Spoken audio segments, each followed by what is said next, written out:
El próximo 15 de agosto y durante 5 años inicia la era de Santiago Peña como presidente del Paraguay, quien ganó las elecciones por el Partido Colorado, sustituirá a Mario Abdo Benítez. Son tiempos ya entonces de transición, son tiempos importantes para esta transición, la llegada del nuevo gobierno, y en esa transición ya también está trabajando mi invitado, electo ya ministro de Hacienda, el doctor en Economía Carlos Fernández. Qué gusto saludarte, un saludo hasta Asunción.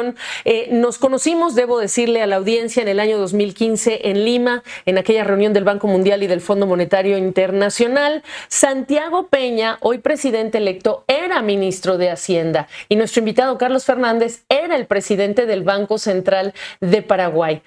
Primera pregunta. El hecho de que el presidente electo sea economista y que haya estado en la cartera que estarás tú, Carlos, dame tus primeras impresiones. Facilita, ¿qué tal? Primero, Gaby, muy buenas tardes para vos y toda la teleaudiencia.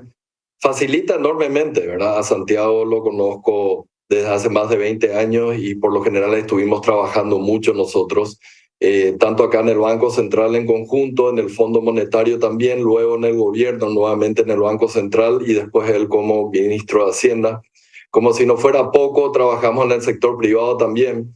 Y entonces, siendo economista, teniendo toda esta experiencia de trabajo juntos, compartimos muchos sueños, muchas ideas sobre el Paraguay que queremos y eso va a ayudar muchísimo a la implementación de las políticas que queremos.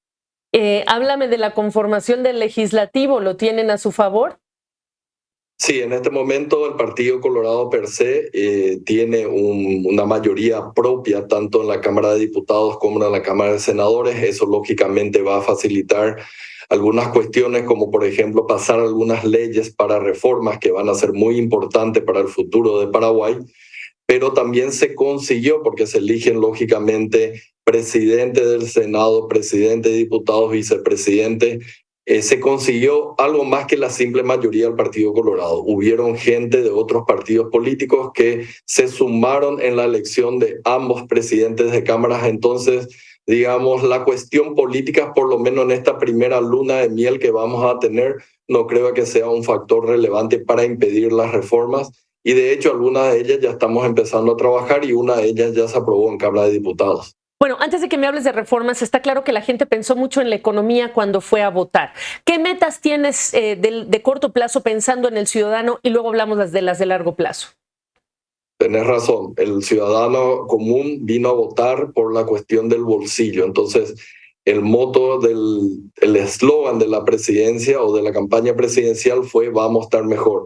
Y de hecho yo reitero que el principal objetivo del gobierno de acá en adelante va a ser recuperar el bolsillo de la gente, que está muy golpeado por diversos factores. Vino la pandemia, hubo mucha gente desempleada, se precarizaron los ingresos y hubo una inflación que no veíamos desde hace más de 10 años acá en Paraguay.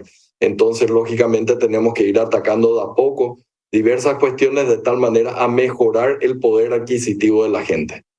¿En dónde está la inflación hoy día, Carlos? Ahora bajó alrededor de 4%, pero el problema que existe, Gaby, y esto lo decía yo también cuando estaba a la cabeza del Banco Central, la gente común siente más que ese 4% de inflación porque la mayor parte, digamos, del gasto lo hace en alimentos y esos alimentos llegó a subir hasta un 20% en un año. De hecho, subió más del 33% desde el año 2019. Ese es un golpe muy duro para mucha gente que no tiene indexados sus salarios y por tanto ha visto de que su poder adquisitivo cayó fuertemente en algo que es crucial para ellos, que son los alimentos. ¿Qué hay de las reformas estructurales? ¿Cuáles se avecinan? Mira, hay un problema que creo que le va a ocurrir a toda América Latina y que tiene mucha relación con la demografía per se. Paraguay tiene todavía una población relativamente joven, pero eso ahora aporta mucho a la fuerza de trabajo y también a las contribuciones sociales, pero a futuro puede significar un gran peso al Estado.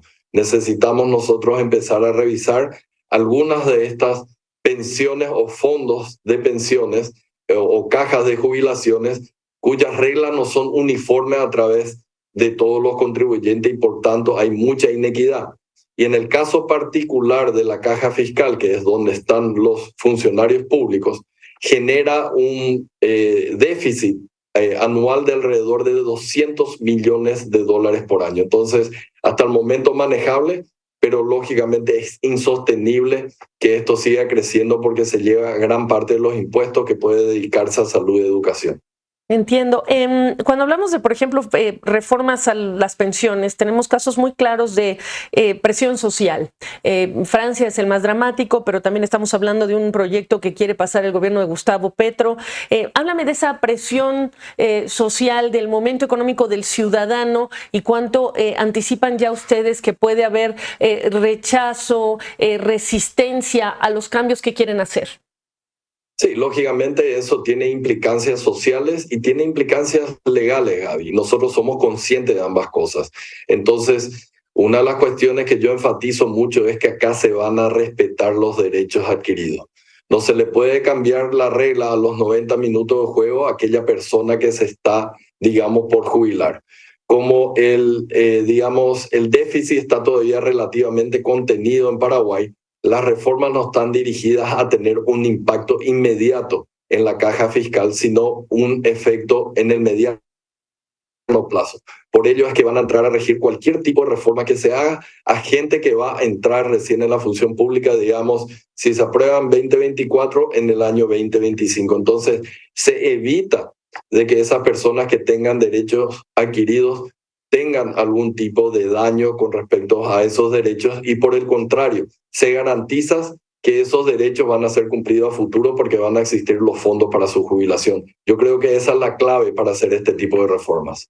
Bueno, Carlos, se avecina lo que es la cumbre de la CELAC, se me acabó el tiempo, pero la invitación a que retomemos estas conversaciones ahora que ya pues estén en funciones ustedes y también el hoy presidente electo Santiago Peña, éxitos por el bien de su país, de los paraguayos. Hasta una próxima oportunidad.